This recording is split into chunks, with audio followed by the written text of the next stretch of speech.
Welcome to the Travelling Teacher Show, and today we're joined by Duong.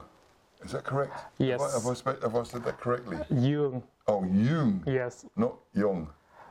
Well, kind of. Kind of. Kind of. I'm not very good with Vietnamese names, but in Vietnam, the letter D makes the sound Y. Yes. Without the line between the verb D.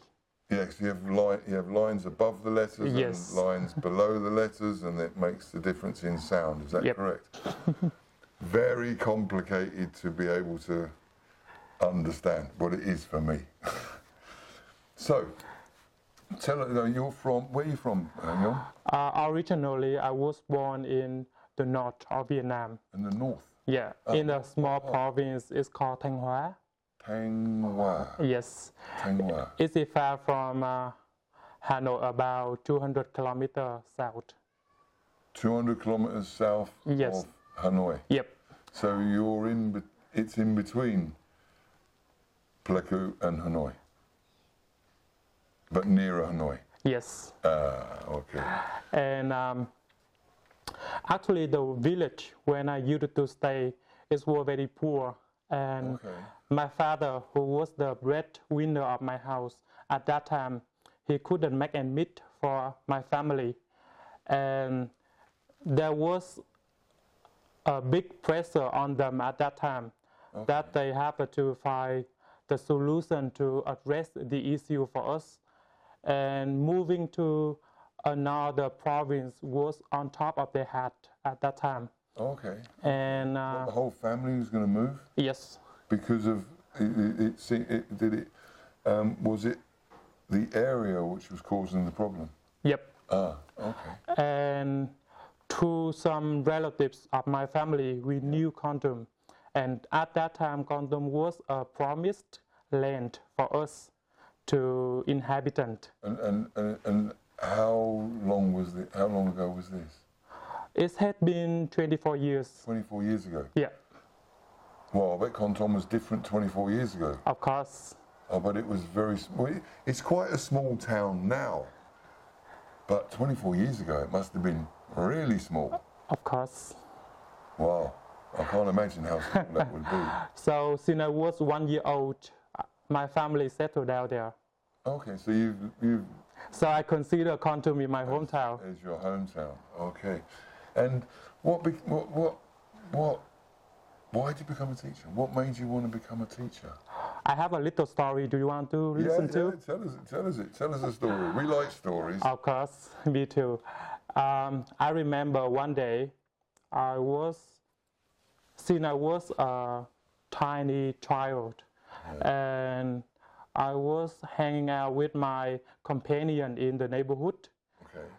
Suddenly, I saw a couple of foreigners who went to the grocery store close to the place we were, and they were struggling to communicate with the salesperson. Okay. And then there one guy came there, helped them to deal the problem with language barrier. Yeah. So as a tiny village boy, I totally took my hat off to that person. Okay. And I have a dream at that time of being able to speak English smoothly like him. Okay. So later, I was extremely super into English. Right, okay. Really. And I found out that English offers the learners a number of benefits. And I want to spread the highlights of English to the young generation. Okay. So at that time, I wanted to become an English teacher. But sometimes, it's kind of difficult to follow the promise that you make when you was young. So when I entered to the high school, I studied in the city center. of Kontum because before I lived in the outskirts. So moving to a new environment is make me feel a little bit shy sometimes, and I totally put myself in a nutshell at that time. Okay. So when I chose the major that I would like to study at the university, I was pretty straightforward at that time. And so at that time I didn't have enough self-belief in myself to become an English teacher. Because you study English, it means that you maybe have to travel abroad or something like that. Yeah. So my first choice at the university, I chose at that time to become a primary school teacher. Okay, is that easier to become a primary school teacher? Kind of, because I think it doesn't request much knowledge. And the second choice, I chose to become an English teacher.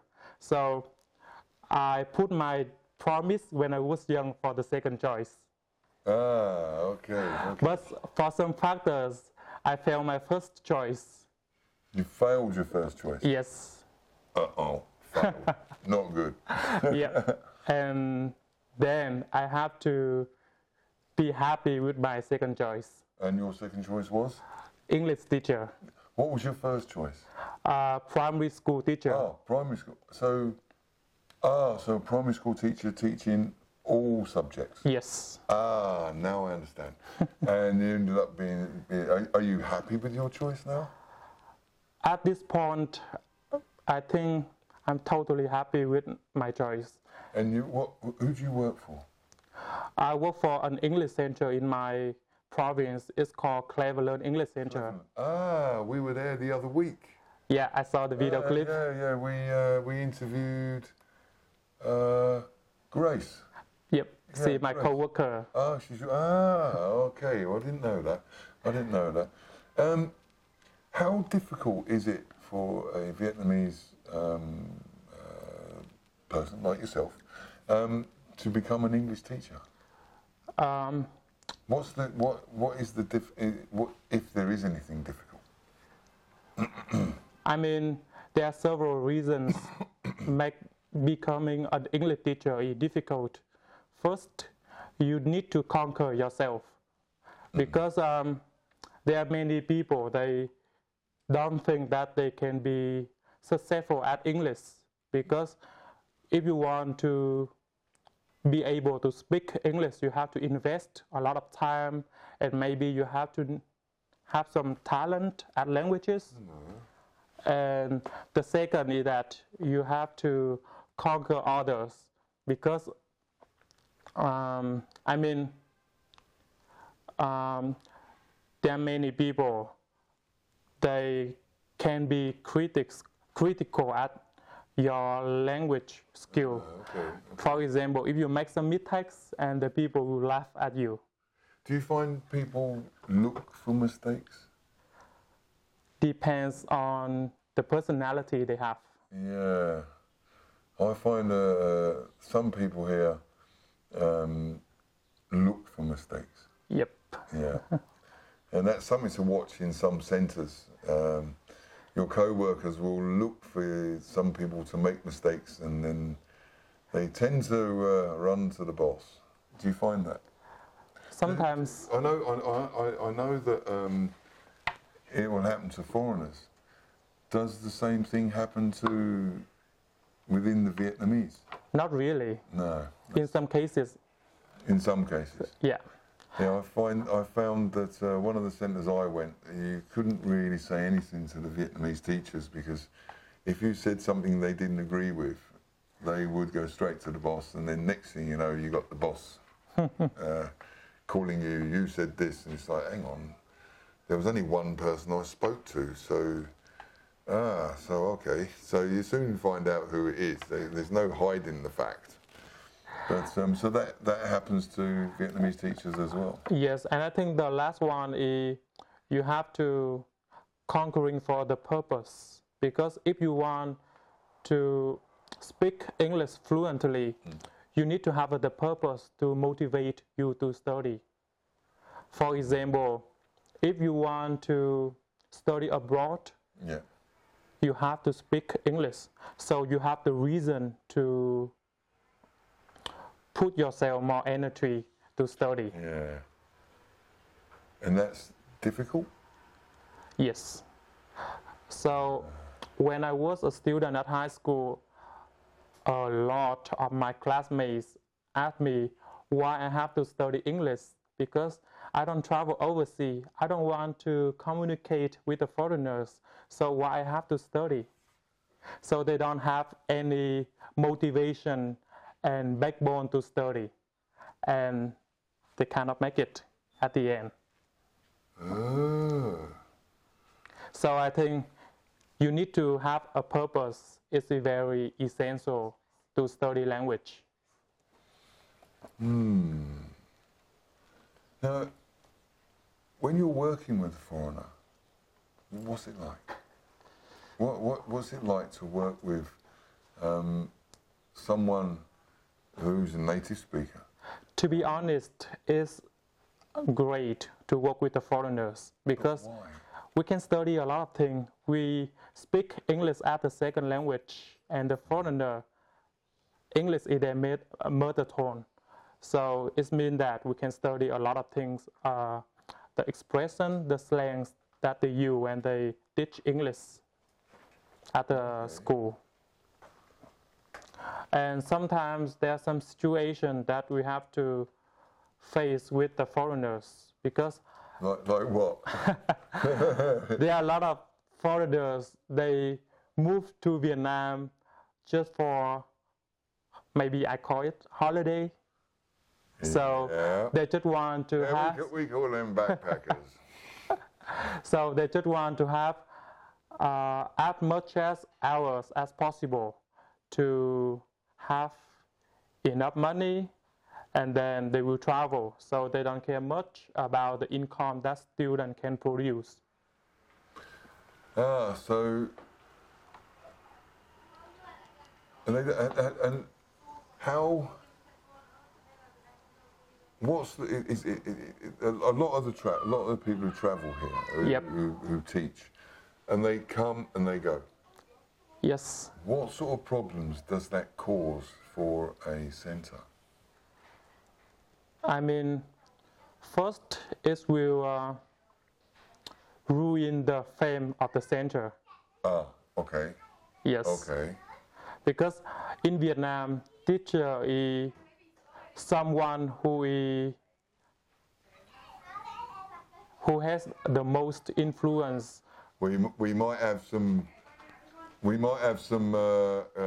background noise of some kids outside. We've got some visitors standing outside watching the TV being produced. So after school, so. But it's this school and they're going past. So there he goes. He's off now. Okay. So sorry. What was you saying? He's forgotten. He's forgotten. We were talking about working with a foreigner, and they come in and they don't stay very long. Okay, so the first drawback that I mentioned is they ruin the fame of the center, and the second one is that when they come here with the purpose to have money and then travel, so they don't care much about the outcome that student can produce. It means that sometimes the students, they study at the school, they make mistakes, and you don't correct them, you don't confirm them, and then they continue to make the mistakes in the future. So there's no real care. Yeah. Yeah. And then having someone there stay longer, what's the benefit for the centre for having someone stay longer? I mean... They're back again. Now we've got transport going past. Right. Well, we are very local today in today's programme. We are very local, so we will have these things happen. So, yeah, back to someone who stays for a long time. So, if someone willing to stay here for a long time, of course, that person can offer the learners a huge number of benefits. Okay. Because they speak English as their first language. Yeah. So it means that they are maybe like approximately 100% correct English that they use. So students can study a lot of things from that. And that is the things we cannot provide them. And if a foreigner's here longer, there's a better relationship developed with the students. Yes. The students have more trust. And it is undeniable to say that the foreigners who want to stay in Vietnam, of course, they are a big fan of Vietnam. Yeah. So when they love the country, they will contribute a lot of things for the country. And when someone comes to me and they tell me that they have been living in Vietnam for 5 years, and just it's like something overwhelming to me. Really? Yeah. I've been in nearly 3 years. So I will wait for 2 years and then I say that to you. Now, what advice would you give to a foreigner coming to Vietnam? I mean, Vietnamese people are very friendly and down to earth. So we totally welcome the foreigners who want to come to Vietnam and contribute for the development of Vietnam. Okay. But so if maybe someone are watching this video clip and you might go to Vietnam to teach English, more than a welcome to you to Vietnam and to do a favor for Vietnamese students to improve and broaden their English. But what advice would you give someone? Yeah, I know you'd like Yes. more people to come. But what advice, when you've got, say, someone from America, and they come to, and then the cameraman's making rude signs now because he's American. What advice would you give to an American? I mean, on the culture, and maybe there's a culture shock. I think Because it's very different. yes, teacher is an occupation which has the most reliable, which is the most reliable and the most meaningful occupation in Vietnam. So when the foreigners go to Vietnam and teach English, when you want to do something, please think about it and keep the, how can I say that, like the role model of teacher for the young generation. Because hopefully later the student don't say that, oh my God, yesterday I see my teacher, he was drunk and hangover at some parties or something like that. Yeah, that happens quite a bit, I believe. I think that might happen quite a bit. Is it happen to you sometimes? Not to me. I'm very good. I'm glad to hear that. I'm a very good teacher. But yeah, so is there anything else you'd like to tell anyone who's thinking of coming about Kontum? About Kontum, let me see, I have a lot of things to do. So, I mean, there are a lot of foreigners, they don't want to work in Kontum. Why not? Because Kontum is like a small town and the people do not have many activities to do after school. But the people there, they are very friendly, very charming, and if you want to enjoy the real Vietnam, you should come to Kontum to teach English.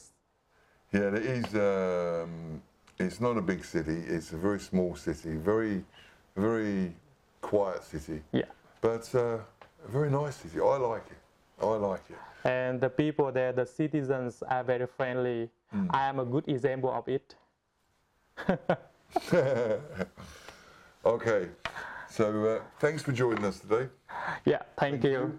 First, I think I forget to say that. Thank you for having me. No, no problem, no problem. Thank you for joining us. And don't forget to like, subscribe. What was the other one? Likes and share. Yep. And we'll see you on the next episode of the Travelling Teacher Show.